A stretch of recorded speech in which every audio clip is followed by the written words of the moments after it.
Hello, welcome to Writing with Dev number 21, which is my first in a series, this block, 10 top 10s about writing, okay? So I'm going to be doing top 10s, so 10 top 10s, so 100 little facts and bits of info about writing. So let's crack on. My first top 10 about writing is the top 10 things that no one ever tells you about writing. So let's just tear this one a new one and get cracking. Number 10 thing that no one ever tells you about writing is that you are most likely to want to give up at me, far, or latte. Okay? So whether it's a writing project, whether it's you're sitting down to do a block of writing, whether you're in the middle of a chapter or you're in the middle of the scene, the most likely point that you are going to want to give up and just throw it all in and spit in the sink and walk away and say, this is all rubbish, I just hate it, I suck so badly, is it mi, fa, and latte, okay? Do, re, mi, fa, so, la, ti. So about 30% in or 70% in is the point in your day, your writing block, your project, your section that you're working on that you're going to be most likely to give up. So this is across the board. So this is not just writing. Just think about when you go on a holiday or when you're packing for something or when you're kind of getting through a long night or even when you're getting through the day. That's why we have morning tea and afternoon tea, 11sies and 4sies. These we kind of want for something, whether it's a bit of chocolate or a cup of tea or a walk or a kind of just a vague out on our devices for a while. Mi, fa, and latte are the points that you are most likely wanting to give up. So I tell you this because knowledge is power. And I want you to know what normal is. So I want you to, if you're feeling like, oh, this sucks so badly, I hate this, I hate myself, I just hate writing, I want to be a gardener, don't we all? That you might just turn around and go, oh, hang on, I think I'm at mi, fa, or I think I'm at latte. Don't forget, sometimes we think we might be at mi, fa, but we're actually at latte. So no one tells you that there's just these kind of normal waves of wanting to give up. And the most common ones are mi, fa, and latte. And what you have to do is push through. Number 9 in my top 10 of things that nobody ever tells you about writing. I've said it before and I'll say it again. Writing's a lot like sex. We only know what goes on in our own heads. We don't know what goes on with anybody else's inside their heads. And so we don't know how kind of normal or abnormal we are. I can tell you everything is normal. And hopefully after I share these tools with you, you will have less excuses to stop or think you're rubbish and go, oh, Dev told me that is normal. I suppose I have to push through. So what I want to tell you about is up, down, dental. There's a woman called Anne Lamott. She's written a book called Bird by Bird. And she has in it the very best explanation that I have ever seen about writing. She just says there's 3 drafts: the up draft, the down draft, and the dental draft. Okay, so the first draft is the down draft. You get it down, right? You write like your family are dead. You write like no one's going to read it. You write like you're going to explode as soon as you write the end. You just blurt it out. You don't edit, you just go forward. You just keep pushing through. It's a bit like if I've got a roll of kitchen paper and I roll it from here until it just runs out. It doesn't go sideways, it doesn't go backwards, it just goes forward until the cardboard rolls out. So that's what you should do for your very first draft. The down draft, just get it down, just blurt it out, just vomit it out. The second draft is the up draft. You fix it up. You clean it up a bit, you do a spell check, you might change a gender, you might change a location, you might do a bit of a kind of a big structural edit, but you don't spend too much time on it because you've done your down draft, so you've got it all out. This is the kind of, you kind of mash it together into a bit of a better form. Think about, there's lots of ways you can think about it. I think about it, like you put the icing on the top of the cake and it's kind of in a big pile and you kind of mash it out so it kind of spreads a bit. And then at the end, you kind of make it all smooth and perfect, as perfect as you like. Me, I'm a completionist. I'm just like, give me a slab of cake and give me a bit of cream and I'll do my own icing. Thank you very much. So you've done your down draft, you've got it down. You've done your up draft, you kind of mashed it so it looks like in a bit of a better state. And the last draft is the dental draft, right? So I've often said that I don't do a dental draft myself, that my editors do it, whether I'm, wherever I'm publishing. But that's not true, strictly speaking. I do a down draft, I do an up draft, and I do the best version that I can of a dental draft. Dental draft is best described as going through that piece of work like a dentist goes through your teeth, checking every single one. Is it diseased? Is it cracked? Is it dirty? Is it infected? Does it need replacing? Does it need moving? Does it need treating? And you know how a dentist goes through with his creepy or her creepy little mirror and little crazy metal hooks? That's the last draft. But not only am I a completionist, I'm also dyslexic. So I can't do dental draft as well as other people can, and of course the best dental drafts will be generally done by professional editors. So that is number 9: up draft, down draft, dental draft. 8 is, here's something no one ever tells you about writing: we don't write to be paid or praised or win prizes or be published. We write for the same reason that we exercise, because it makes us feel better. Okay, that's why we write. Yeah, those things happen, but that's not the reason that we write. Don't jump to writing as performative. It's not. Publishing is performative. Showing it to people is performative. Write because it makes you feel better. Write for the same reason that you brush your teeth, or you exercise, or you eat a salad, or you clean your sheets and you have a good night's sleep. That is why we write. We write because it makes us feel better. So many people come with these kind of ideas about, I can't write because I'm worried about what people will say, or legal consequences, or I'm not good enough. It's like, hey, mate, you haven't even shown it to anyone yet. Don't get bogged down by this idea of getting paid or being published or winning prizes or people's opinions of you. Just write because it makes your heart grow. It makes your soul expand. It makes you feel better. It makes you think deeper. It makes you understand things. It makes you kind of more peaceful as well. Number 7 in our top 10 of things that no one tells you about writing is that no writing is wasted. Okay, it is true. Some does get paid, some gets published, some gives you profile, some makes you feel better about yourself, some really makes you feel like you've become a writer. But even if those things never happen, the writing is never wasted.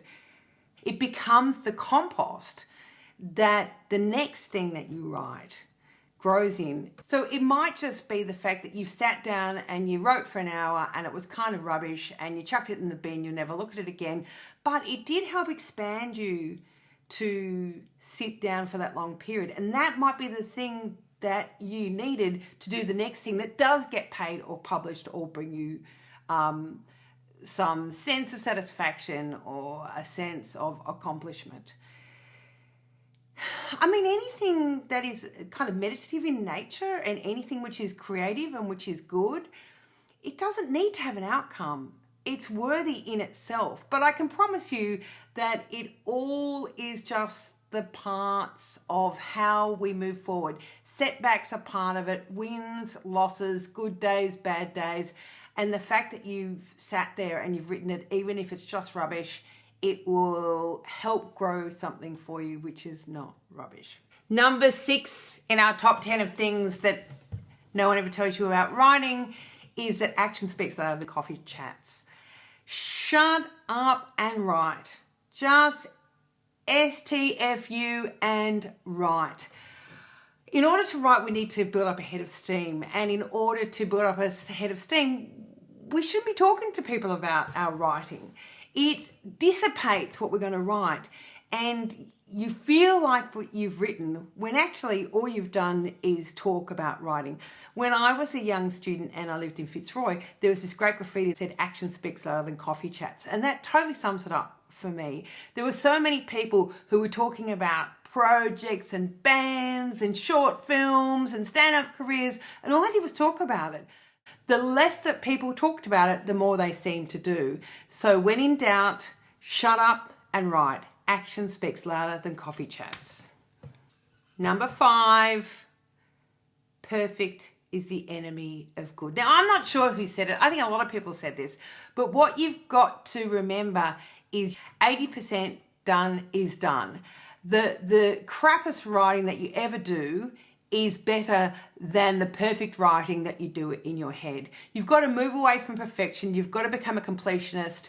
It doesn't have to be perfect. It's not going to be perfect. You've just started. And even if you polish it up to as best it will be, the chances are it's never going to be anywhere close to the ideals that you have about how good you wanted it to be. It will generally be a disappointment, okay? Perfect is the enemy of good, but we're all very harsh critics. Get it done, move on. Whether that means getting it out into the world or getting on to the next thing, perfect is the enemy of good. Number 4, focus on the process and not on the project. So what do I mean?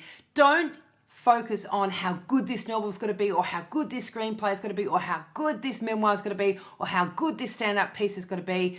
Focus on the process, that you are just going to get up and on any given day allot a certain amount of time and energy to this, and not mark yourself. Don't critique yourself, and don't compare what you do with the ideas in your head about what it should be.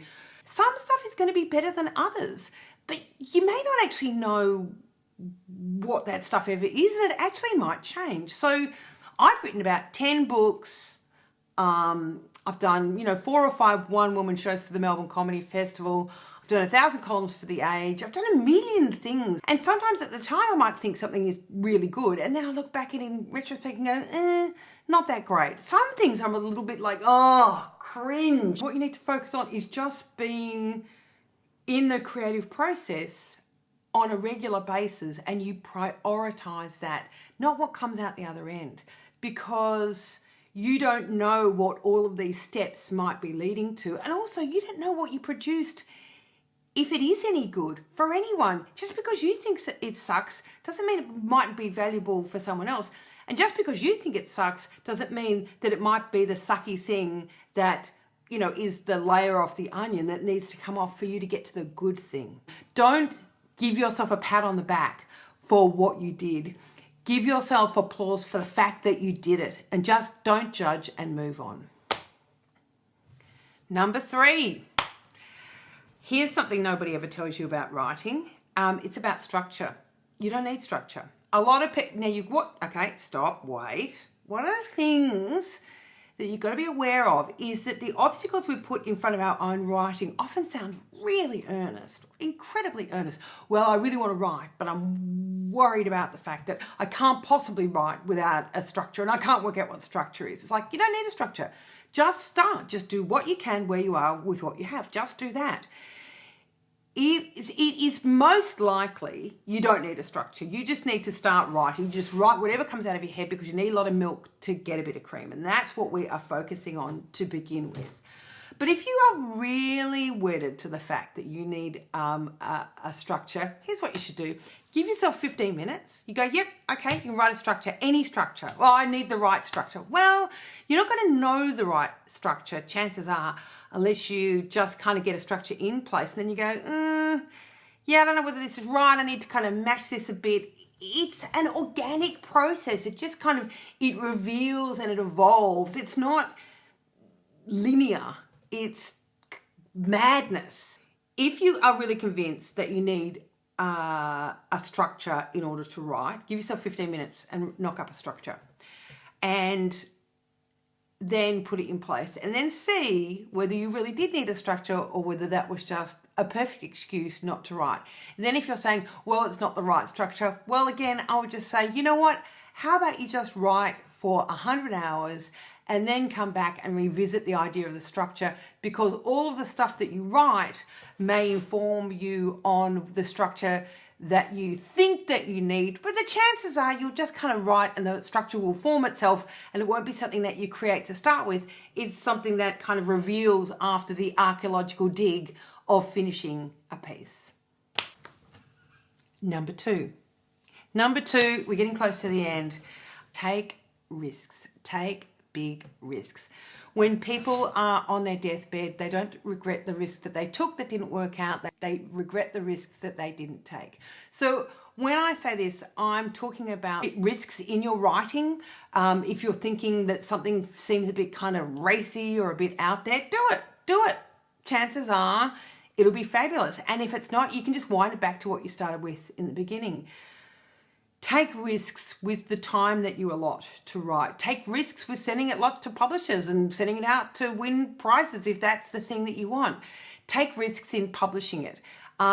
Take risks in definitely self-publishing it. That's something that I see all the time, which is a big problem that people go, oh, well, I can't write until I have an advance or a publisher or all manner of things because I need these things. Nah, you don't. You just need to write. And so many people on their deathbed wished that they had taken more risks with everything in their life, but particularly with their writing. They wish that they just risked themselves, their self-perception, their idea of how well they want to write and what they want to produce and what they actually can do. So many people stop before they start. They say 80% of life is just showing up, and that is so true. Take that risk. It's that Theodore Roosevelt stumbling man speech. Fail while daring greatly, so that your place shall never be amongst those cold and timid souls who know neither victory nor defeat. Just jump in, have a go. You're not trying to kill anyone. You're just trying to get some writing out of your head and down onto a piece of paper or into a document, so you wake up the next morning and you're not annoyed with yourself for not getting stuff done. Do it. Okay, number one thing that nobody ever tells you about writing. Okay, when you are the writer, you are also the reader. When you are the audience, you are also the artist. When you are the artist, you are also the audience. All right, sounds a bit kind of highfalutin. We're used to reading stories, telling stories, listening to stories, watching stories. We've got a really highly tuned sense of what we think makes sense and what we think is right. True? That doesn't go on pause when we're writing. When we are writing, we are still looking through our eyes as the reader who is assessing and consuming and enjoying and digesting.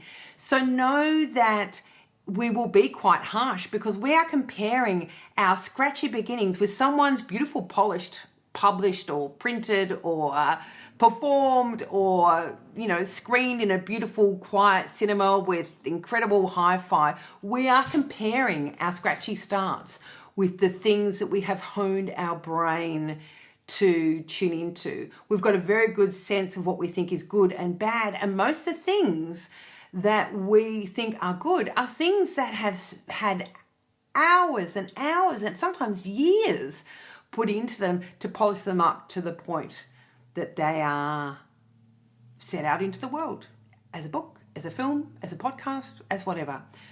So you have to remember that you are using your writer's brain to write, but at the same time, your reader's brain is also there watching what you're doing and can be quite harsh.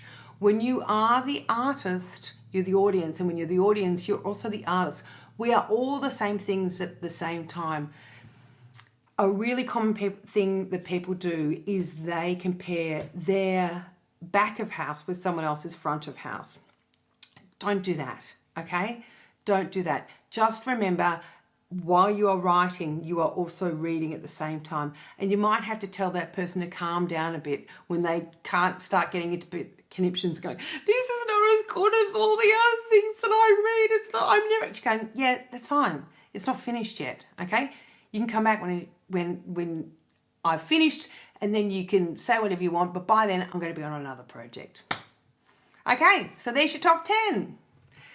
Thanks for joining me again today. There's a link in the comments to all my other online classes and to show you ways you can donate to my little cry for help, because every time you spend $1, you are voting on how you want the world to be. supported by the City of Melbourne COVID-19 Arts Grants.